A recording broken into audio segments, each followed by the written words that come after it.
Good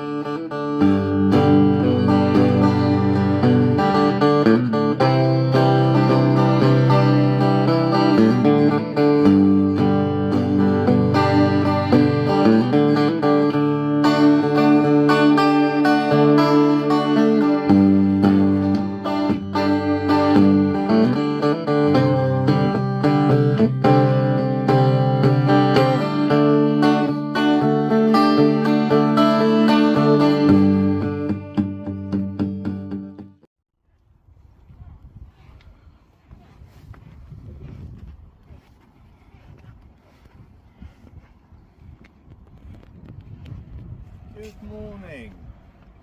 So we are back on Burnham Seafront, and we're going to talk about the very oldest part of Burnham Seafront that's left. It's the oldest part. We have the pier, or the pavilion.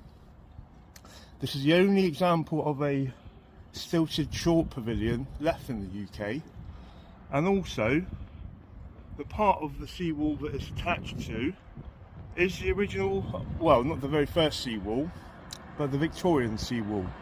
So we'll go and have a little look.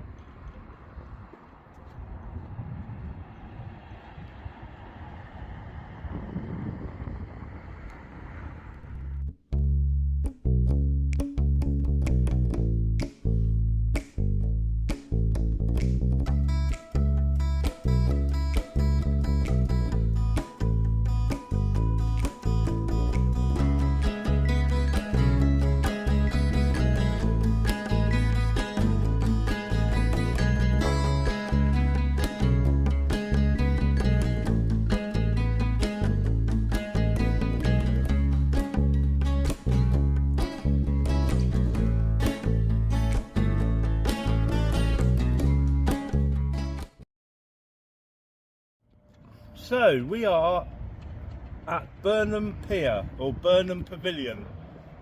Burnham Pavilion, as well as the Burnham Wall, which is, as you look up here, Scott, that is the old wall. That's what was originally there before they built this lovely, great big concrete monstrosity. But we are thankful for this wall in Burnham, because in 1981 there was an extremely high storm surge and Burnham got flooded. There's lots of memories here. So they just decided, lots of damage. Lots of damage. Most regrettably, the Ring of Bells being closed and demolished because it was beyond salvation. So, one interesting point I'd like to make about this seawall, and in general about global warming.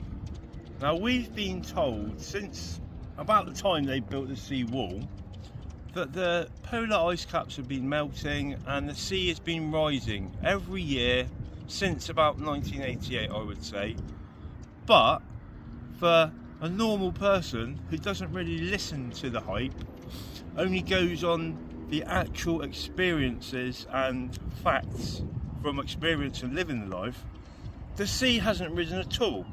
Because in those, nearly 36 years, the sea has never got any higher. If it had been rising like we're told, we'd be underwater now. And another interesting point, I bought that dinghy for nothing. I know, but we can still have a paddle and have a play with it. Another interesting point is behind Scott we have the even bigger monstrosity, which we call Minas Morgul. Neon lit upon the hill, serving all the people. Mother Jane is feeling ill. Maybe it's the deep bill. Husband don't know what he... Anyone in their right mind who, these nuclear physicists and the brightest minds in the world, surely you wouldn't be building something which we're told is going to be underwater in 20 years, and it'll never be finished because it'll all be underwater. Something tells me somebody's telling a porky pie somewhere. I think someone's taken a backhander for the wrong reasons. Yeah, or it's just a complete load of nonsense, so we have to pay more fuel taxes and everything else. But I'm not a conspiracy theorist, not one whatsoever. Anyway, back to the matter at hand. This old building here, along with the old sea wall. Now, if we come up here, I can show you a little something. Do I need to have an adult with me to see it? No, it's quite sure what you are an adult. That's what they think. Oh, I did the old Um's come back. Sorry, It's not. That's all right. That's it's what not Mother's Day, is it? the Buddhists do a lot of that in their temples. So, this is the shortest pier in the world. Right. It's also the first example of the concrete poured structure. Wow. So, although we talk about pouring a geopolymer, this is a later geopolymer, but it's exactly the same thing, basically. Yeah. This is actually a prime example of what geopolymer and the shuttering business is all about. I got It's you. called cast and poured, and this whole thing is concrete, like this wall. And of course, it's got to be maintained quite frequently because obviously salt and Yeah. the steel or iron inside don't really get on together. As you can see, we haven't got the worst graffiti artists in the world, but that's all just structural work that's being done. Anyway, further up here.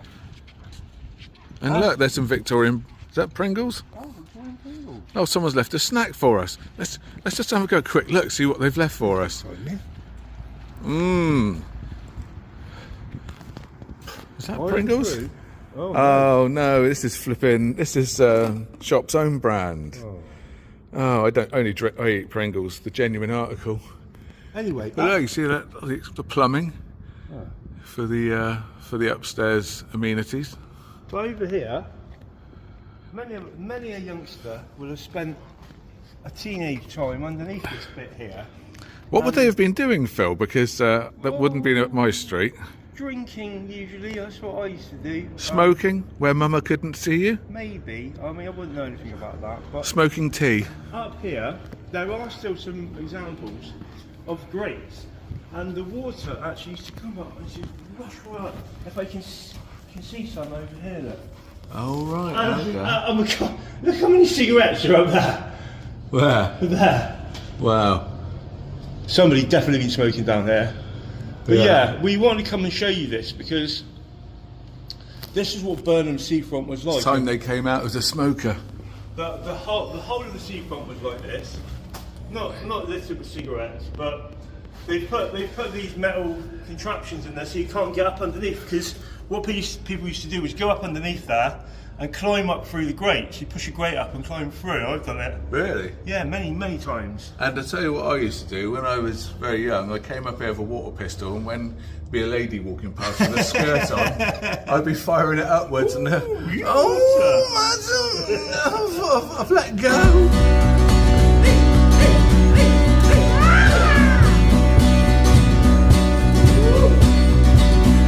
When he first came upon the scene, his appetite so far was keen. Big Vlad said he was here to stay.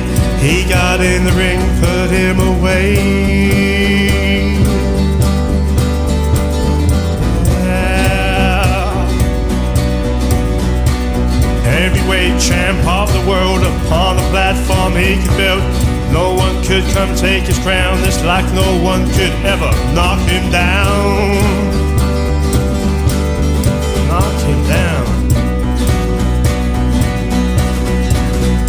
La Furia, Leo. We wanted to show you the pier and the old sea wall, just so you could have a picture of what Burnham used to look like. The whole wall was set up like where we were up underneath, and it went all the way down. Now, I've spoken about old stones before, and I personally think there might have been some integrated into it, but it's very difficult to find out. I've looked for old pictures, old postcards.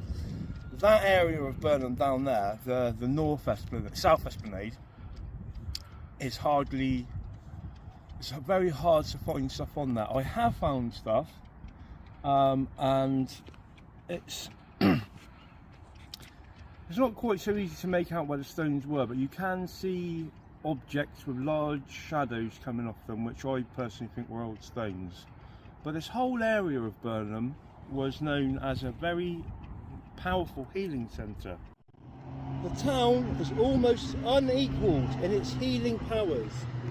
It's far famed as a resort meet for the tending and upbringing to vigorous manhood and womanhood to those children either delicate by constitution or born in tropical times, sent to England to seek new chances of life itself. Much of its prosperity has been due to the ease in locomotion possible to the aged. Its death rate seems incredibly low, and its rapidly disappearing quantity according to recent statistics. Now, Burnham was a healing centre. This mud, although Minas Morgul, some might say, have tainted the water and the mud, we're not really sure about that. But I have actually gone out there and had a mud bath before. Now, you shouldn't do that without experience. So coming here, just to this little bit here, it's not so bad. The further out you go, it starts getting soft. That's where people get stuck. The tide comes in, and then it's good night Vienna for those poor souls. But as I've said before, just down the road in Burnham, from where the lighthouse is down on the beach, that whole area was called Heal, and it really was a healing centre, and it's also been called the most healthiest place in Great Britain. So, if not the world. If not the world, as we said before. So, and just a disclaimer, you must remember that the Witch King has left Minas Morgul and it's not currently producing any power at the moment. That is an interesting point, Scott, as I was about to say earlier. Hinkley Point B was shut down 2 years ago. What's creating all the power in the southwest? Because something's got to. It must be all those solar panels. Oh, maybe or not. The wind from... Nah, neither.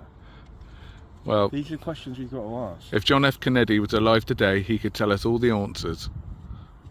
Boom. That's why he was taken out. There you go. This is a short little retrospective or introspective of Burnham Seafront and the healing properties of the mud. Excellent. I can't wait to plaster myself in that cold mud. Healing mud. It looks like, well, at least everyone's going to have healthy feet. I really love that your tiger feet. That was by mud, wasn't it? Yeah. Oh. Hey. Hey. Makes you grow claws. Tentacles. Anyway, we'll leave you with the glorious sights of Minas Morgul. They didn't call this paradise for nothing. Exactly. Anyway, a big thank you as always. Hope you enjoyed this little video, and see you on the next one. Between the sticks, we need some helping out. Rain pillars shine on Nick, and Cookie's got the cow. Ian Garren Erickson talks a real good game. Matt is going on, and Chapel's gone insane. Scott's walk keeps him warm, yeah. Savile when the soccer boy. Rob kicks a powder.